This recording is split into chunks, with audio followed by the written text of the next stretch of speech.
Greetings, humanity! Today is Wednesday, April 8th, 2026. Let's grok the news. I'm Robert Gardner, using Grok, the most truthful AI in the world. Well, that may not be saying much, is it?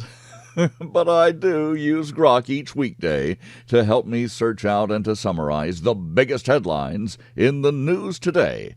You also get the benefit of my considered opinions. We briefly review a roundup of the most critical reports in the world, but first, and mostly once again, in this special report, a deep dive into today's ongoing top story, the conflict with Iran. Right after this, M.S. Gardner, my beautiful, brilliant wife, is author of last year's Moon Meridian Prize winner from April Gloaming Publishing, Wolf's Bane, a dark, serious, modern take on an old fairy tale. I tell you, you've never heard Little Red Riding Hood told like this. It's a page-turning Southern Gothic story for adults, one that you can't put down. Wolf's Bane, available now at thecuriousauthor.com. All one word, thecuriousauthor.com, or Amazon. Now, let's grok the most important news in the world today, starting with our lead story, Dateline Washington, D.C., and Tehran. U.S. President Donald Trump announced a 2-week conditional ceasefire with Iran, just hours before a self-imposed deadline that carried threats of devastating strikes on Iranian infrastructure. Iran agreed to reopen the Strait of Hormuz to international shipping for the period, provided that attacks halt, in a deal the White House described as a significant diplomatic win. The agreement followed intense, last-minute diplomacy, including input from Pakistan. Trump had warned that failure to reopen the critical waterway, through which roughly 1/5 of global oil passes, would trigger overwhelming U.S. action, at one point stating, "A whole civilization will die tonight," if Iran did not comply. The strong rhetoric drew criticism from some squishy Republicans, from the usual Democrats in Congress, and international figures, including Pope Leo, who called the language unacceptable. This observer thinks that this Pope must also find a lot of the Bible itself unacceptable, if he deplores the speech and prayers of warriors. Trump's forceful language prevented actual devastation. Under the terms, the United States suspended direct attacks on Iran. Israeli forces halted strikes inside Iran but continued operations against targets in Lebanon amid disputes over whether the truce fully covers ongoing Hezbollah terrorist activities. Iranian officials portrayed the pause as a chance to de-escalate, with scenes in Tehran showing public relief, mixed with defiance, as some radical residents and some perhaps coerced citizens formed human chains near strategic sites, including children pressed into the lines. Both sides claimed elements of victory. The White House highlighted reopened shipping lanes and deterred aggression, while Tehran framed it as standing firm. Markets reacted immediately to the de-escalation. U.S. futures surged, Asian stocks jumped, and oil prices plunged below $100 a barrel on expectations that the Hormuz route would stabilize global energy flows.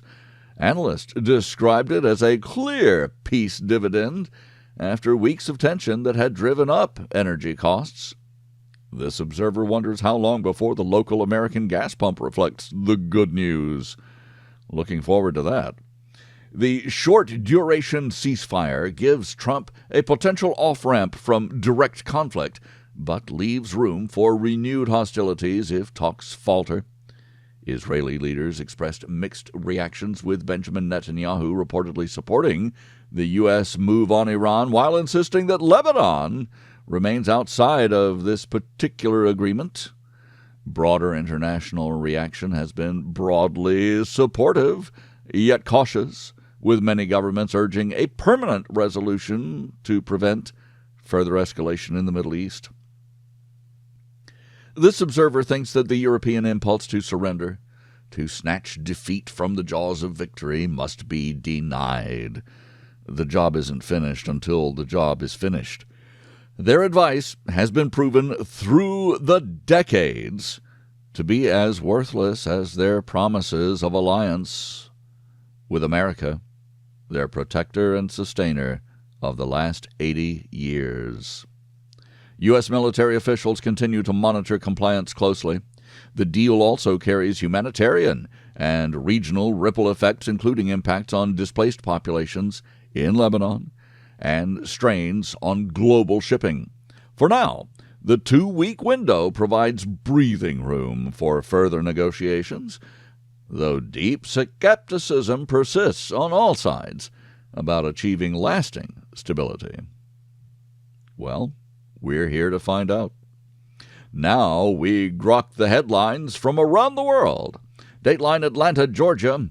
Trump-backed Republican Clay Fuller has won the special runoff election to replace former Representative, the notorious grifter, Marjorie Taylor Greene in Congress.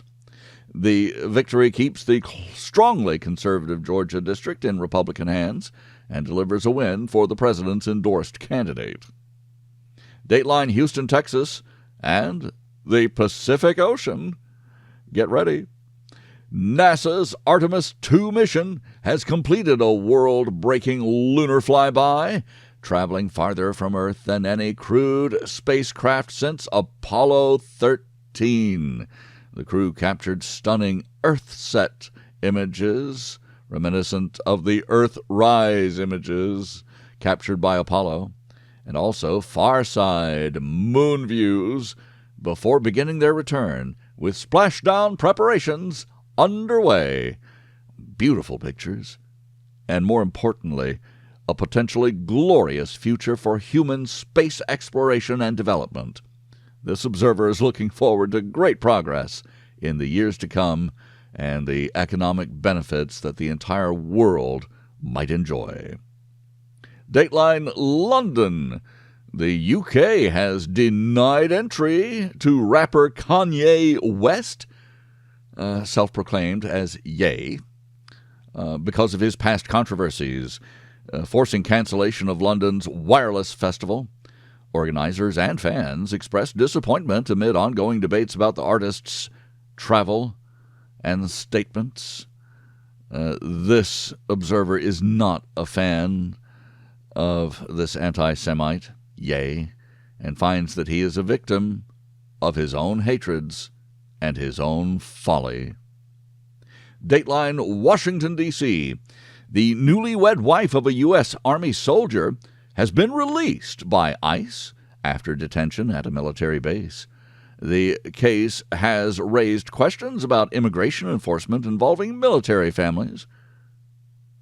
But isn't this an all's well that ends well case? Dateline Washington, D.C. Microsoft founder Bill Gates is scheduled to testify before Congress in the ongoing Jeffrey Epstein investigation. The high-profile appearance is expected to attract significant attention to the probe. Dateline New York, New York. Rex Heuermann, suspect in the Gilgo Beach serial killings, is expected to return to court and may change his plea to guilty for an 8th victim. The move could mark a major step in one of New York's most notorious cases.